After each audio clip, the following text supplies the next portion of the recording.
On the Mesaaid port expansion and Gabbro Berth. This will be given by SerbulentGerur, who is a proposal project leader for STFA Construction Group. Gürer graduated from Yildiz Technical University as a civil engineer, whereafter he completed a Master of Science course in hydraulics engineering. During this time, he worked in the university as a research assistant and participated in several research projects. He has worked as a technical manager in Oman and Qatar and is currently working as a proposal project leader at STFA's headquarters. During this time, he has completed an executive MBA program. So if I could invite Serbulent to the stage. Thank you.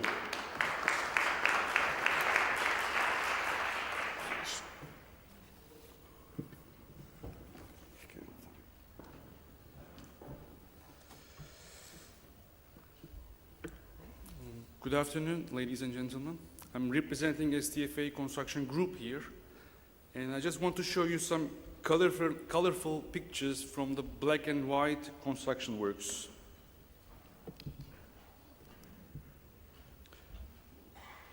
I'll give you some general information first of all.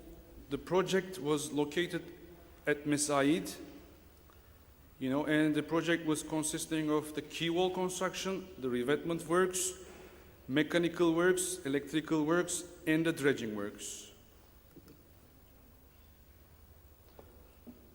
The client was QP, and we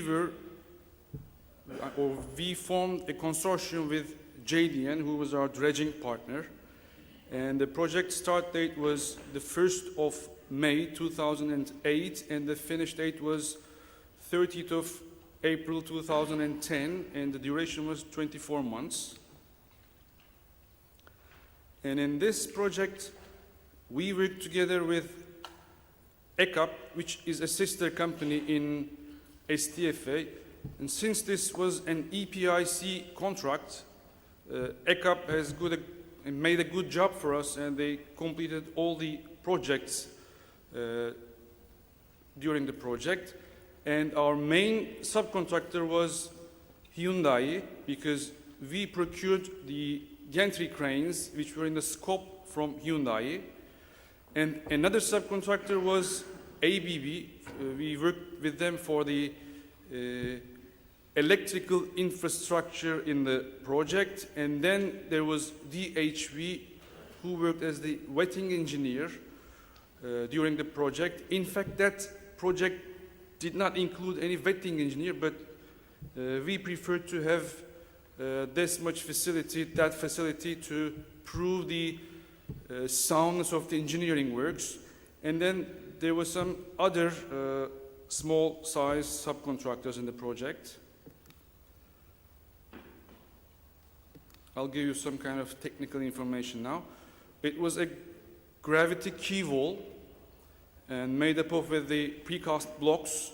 The length of the total key wall was 356 meters, and there were approximately 2,000 numbers of precast blocks, and the capping beam above them, and the engineering backfill, and the paving areas, and the rails, and the piles for the crane rail.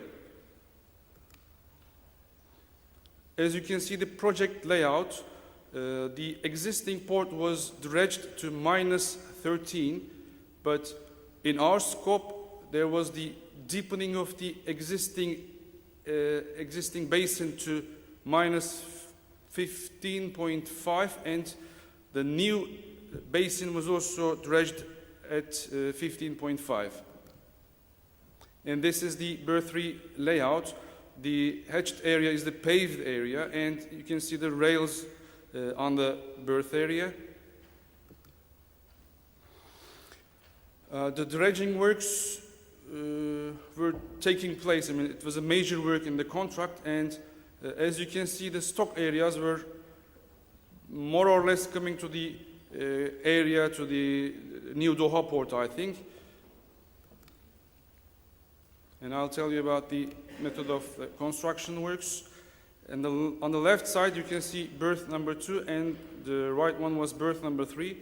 As I told you, in the project, there were 4 numbers of gantry cranes, but the client wanted us to extend the rail for the gantry cranes and to have the gantry cranes also being operated by the client at berth number 2. And we started the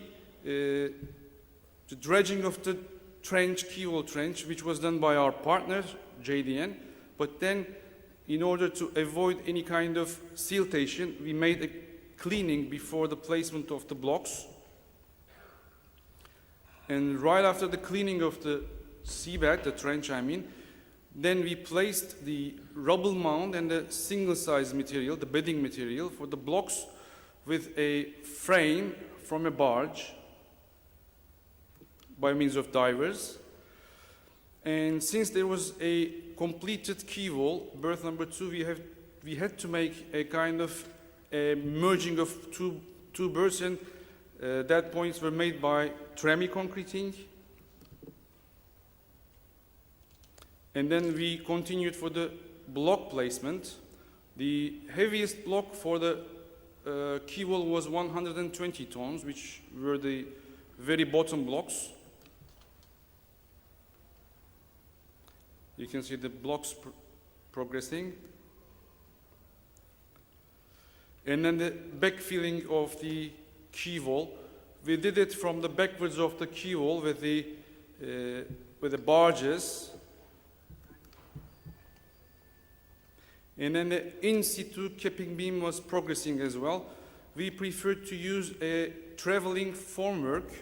It was giving us some kind of practicality in terms of ease in the mantling and dismantling of the formwork.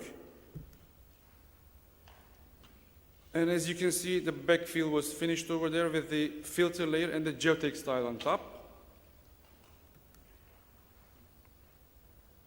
And this is the anti-scour, which is in front of the key wall. And those are the revetments and the reclaimed area. The revetments were made by the excavators, and they were 10 to 300 kg and an armor layer above it. This is the paving and the piles. You know, since the gantry cranes are so heavy equipment, we need to make some kind of deep foundation for the cranes itself. So we made the piles at the back of the key wall, and the rail were mounted onto the rail beam, which is supported by those piles. And those are the gantry cranes on the key wall. I just want to show you the safety statistics of this work. I mean, the good news is we managed to finish the project with no LTI, with 2.7 million man-hours. That's an achievement for us. This is a picture from the ship which was carrying all the way from Korea to Qatar, the 4 numbers of gantry cranes. The cranes was so big, I mean, the capacity was 1,500 tons per hour. And in this package, in fact, in the beginning, the conveyor lines which were supposed to transport the material to the stock area was also included. But then the client has changed his mind and they divided this package into 2. So we completed this one with the gantry cranes only. And I think last month we gave our bid for the second part of the works, which includes the conveyor lines and all the facilities at the stockyard. Thank you very much. Thank you.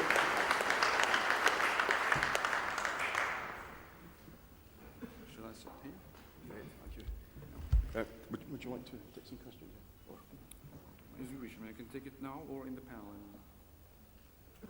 let's leave it for the panel discussion. We'll include it together with the Doha report, yeah? Okay. Okay. Well,